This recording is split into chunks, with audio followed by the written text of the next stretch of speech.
మోడీ ధైర్యం ఏంటో కేసీఆర్కి కూడా అర్థం కావట్లేదు. ఎందుకంటే వాస్తవంగా మా కవితను ముట్టుకుంటే భూకంపం వచ్చేస్తుంది, ప్రళయం వచ్చేస్తుంది అంటూ స్టేట్మెంట్లు ఇస్తూ ఉండేవాళ్ళు టీఆర్ఎస్ అలియాస్ బీఆర్ఎస్ వాళ్ళు. నిన్న ఒక రకంగా చెప్పాలంటే ఓ సవాల్ విసిరి వచ్చారు నరేంద్ర మోడీ. నిన్న సాయంత్రం మల్కాజ్గిరిలో సభ, నిన్న మధ్యాహ్నం కవిత అరెస్ట్ అయింది. అరెస్ట్ అయిన ఒక 3-4 గంటల తర్వాత నరేంద్ర మోడీ హైదరాబాద్లో ఉన్నారు, మల్కాజ్గిరిలో రోడ్ షో చేశారు.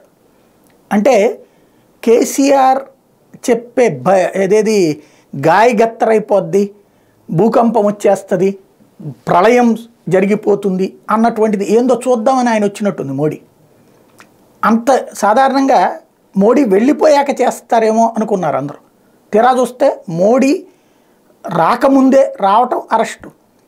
తెలంగాణ రాష్ట్ర సమితి శ్రేణులు దానికి పెద్ద ఎత్తున హడావిడి చేస్తానికి ట్రై చేసిన జనం పట్టించుకోవాల. అధికారంలో ఉన్నప్పుడు జనం వచ్చారు, ఎందుకు? పార్టీ పనులు, పార్టీతో అవసరాలు కాబట్టి. అధికారం దిగిపోతే ఏంటో కేసీఆర్కి రుచి చూపించారు నిన్న మోడీ. అంటే అక్కడ ఎక్స్పెక్ట్ చేసింది ఏంటంటే బీఆర్ఎస్ వాళ్ళు అక్కడికి వెళ్ళి మోడీ దగ్గర ఏదన్నా హడావిడి చేస్తారు. ఏమీ లేదు, నిరసన తెలియజేసే ధైర్యం కూడా ఎవరు చేయలేదు. అలాగే రాష్ట్రం అంతా కంపించిపోతుంది అనుకున్నారు, పట్టించుకున్న దిక్కు లేదు.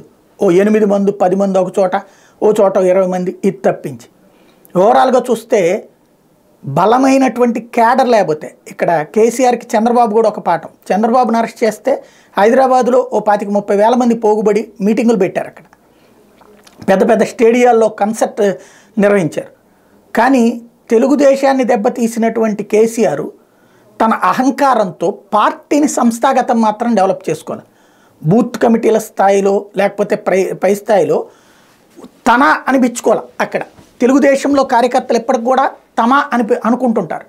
గత్యంతరం లేనప్పుడు కూడా పార్టీకి చెప్పి అవతలకపోతున్నారు, కానీ పార్టీని ద్వేషించట్లేదు.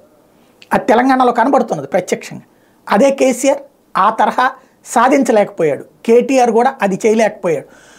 పై డాబు సరి మాత్రమే చేస్తే ఎట్లుంటుందో కేసీఆర్కి మోడీ చూపించాడు తన శక్తి ఏంటో.